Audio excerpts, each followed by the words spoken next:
তো hello everyone, তোমরা কেমন আছো? আশা করি সবাই ভালো আছো। এদিকে আমার ছেলে মেয়েরা পড়তে বসেছে আর ঘরের অল্প কাজ আছে, বিকেলের কাজটাও সেরে নেবো, তাই ভাবলাম তোমাদের সাথে একটু শেয়ার করি।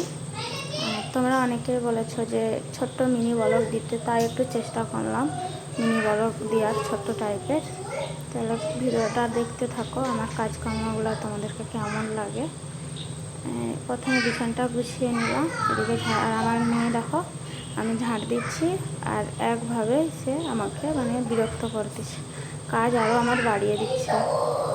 আর এখন তো আমি আর ভালো ভিডিওই দিতে পারিনি, কারণ আমার মেয়েরও শরীর খারাপ আর আমারও শরীর খারাপ, আমার ছেলেরও শরীর খারাপ, আমার তিনজনেরই ঘরের শরীর খারাপ, তাই এখন আমি ব্লগ দিতে পারিনি বা ভিডিও। আর তোমরা কে কোথা থেকে দেখতেছো আমাকে কিন্তু কমেন্টে জানাবে। অনেকে কমেন্ট করো, খুব সুন্দর সুন্দর, ভালো লাগে, আর আমি কিন্তু রিপ্লাইও দিই। অনেক দাদা বা দিদিরা বা ছোট ছোট ভাই বোনরা তারাও কমেন্ট করে, খুব ভালো লাগে, সব ভালো কমেন্টই করে।